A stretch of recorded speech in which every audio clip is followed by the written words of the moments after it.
Cycle चलाना स्वास्थ्य के लिए काफ़ी फायदेमंद होता है। साइकिलिंग करने से मनुष्य न केवल मानसिक रूप से बल्कि शारीरिक रूप से भी हष्ट-पुष्ट रहता है। साइकिलिंग करने से पर्यावरण को भी किसी तरीके की हानि नहीं पहुंचती है। इससे कई प्रकार के लाभ प्राप्त हो सकते हैं। साइकिलिंग के लाभ को देखते हुए हर साल 3 जून को विश्व साइकिल दिवस मनाया जाता है। इस अवसर पर आपको एक ऐसे व्यक्ति से मिलाते हैं जो अपने ज़्यादातर कार्य आज भी साइकिल से करते हैं। वह साइकिल से कई प्रदेश की यात्रा भी कर चुके हैं। वह साइकिल को बढ़ावा देने के लिए लंबे समय से प्रयास कर रहे हैं। हम बात कर रहे हैं सामाजिक और पर्यावरण कार्यकर्ता डॉक्टर हरपाल सिंह जटराणा की।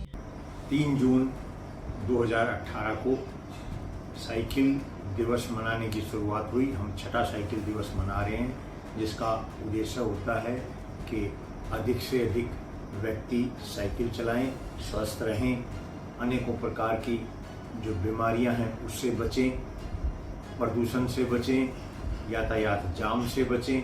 अनेकों फायदे साइकिल के होते हैं। 1817 को जर्मनी में पहली साइकिल बनाई गई थी, जिसमें पैडल और चेन नहीं होते थे, पैरों से उसको धकाकर चलाया जाता था। वर्ष 1990 तक ज्यादातर लोग साइकिल चलाना पसंद करते थे। हालांकि इसके बाद कार, बाइक और दूसरे मोटर साधनों के सस्ते होने के कारण लोग साइकिल की जगह इन्हें खरीदना पसंद करने लगे। धीरे धीरे साइकिल के दामों पर भी इजाफा होने लगा और गरीबों का हेलीकॉप्टर कही जाने वाली साइकिल पर आज 12% GST टैक्स चुकाना पड़ता है। साइकिल दिवस मनाने का उद्देश्य होता है साइकिल के प्रति नागरिकों में जागरूकता पैदा करना, लेकिन साइकिल की विषय में, साइकिल से संबंधित, साइकिल के लिए बहुत से ऐसे कार्य हैं जो सरकार को करने की आवश्यकता है। इसमें सबसे महत्वपूर्ण है साइकिल पर लगने वाला 12% GST टैक्स।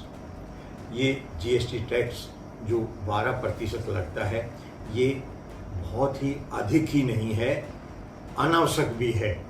मैं सरकार से आह्वान करता हूं कि जो GST 12% नई साइकिल पर लगता है और 5% साइकिल के पुर्जे खरीदने पर लगता है, उसको हटाया जाए। आज के समय मोटर वाहनों के बढ़ते उपयोग के कारण वातावरण में प्रदूषण काफ़ी बढ़ रहा है।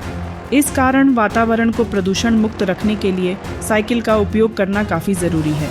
साइकिल चलाने से वायु प्रदूषण भी नहीं होता।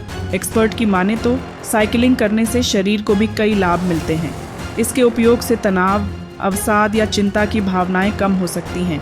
इससे आपकी एकाग्रता में सुधार होता है। साइकिलों को अनेकों प्रकार से बढ़ावा दिया जा सकता है।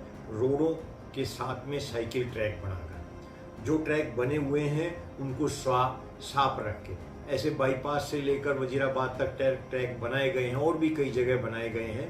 चंडीगढ़ में भी इस तरह के ट्रैक बनाए गए हैं, लेकिन वह ट्रैक जो हैं वो उनकी सफाई समय पे नहीं होती है, उनकी देखरेख नहीं होती है, जिस कारण से बनाने का उद्देश्य विफल हो जाता है। और अधिक से अधिक साइकिल ट्रैक बनाए जाएं, यह सरकारों का कर्तव्य बनता है।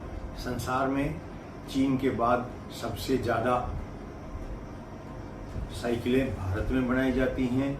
यह गांव देहात में आज भी परिवहन का मुख्य साधन है। आज भी गांव में डाकिया अधिकतर साइकिल पे आता है। चाहे किसानों के फल सब्जी शहर में ले जाने की बात हो, दूध शहर में ले जाने की बात हो, या सामान्यतः देश में जितना प्रोत्साहन दूसरे वाहनों को दिया जा रहा है, उसके मुकाबले साइकिल को प्रोत्साहन ना मिलने के कारण से यह साइकिल आज सामान्य नागरिक से भी दूर होती जा रही है।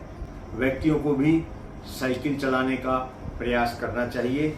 ये व्यक्तियों के स्वास्थ्य के लिए अति लाभदायक है। अब समय आ गया है कि पर्यावरण को जितना हो सके बचाया जाए। भारत में कुल करीब प्रदूषण का चौथा हिस्सा करीब 27% वाहनों से हो रहा है, जो साइकिलिंग करने से कम किया जा सकता है। आज सरकारों के नागरिकों को भी अपनी जिम्मेदारी निभानी होगी।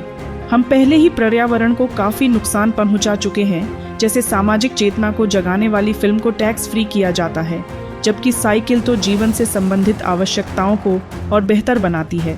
क्यों न इसे भी टैक्स मुक्त और सब्सिडी युक्त बनाया जाए। इसके उपयोग को बढ़ाने के लिए भविष्य के लिए नीति बनाई जाने की ज़रूरत है। आज डॉक्टर हरपाल राणा के प्रयासों को अनदेखा नहीं किया जा सकता। पर्यावरण के आक्रोश से निपटने के लिए आज हम सबको डॉक्टर राणा के पदचिन्हों पर चलना होगा, क्योंकि ये हमारी और पर्यावरण दोनों की ज़रूरत है। प्राइम टाइम हिंदी से अर्जुन सिंह की रिपोर्ट।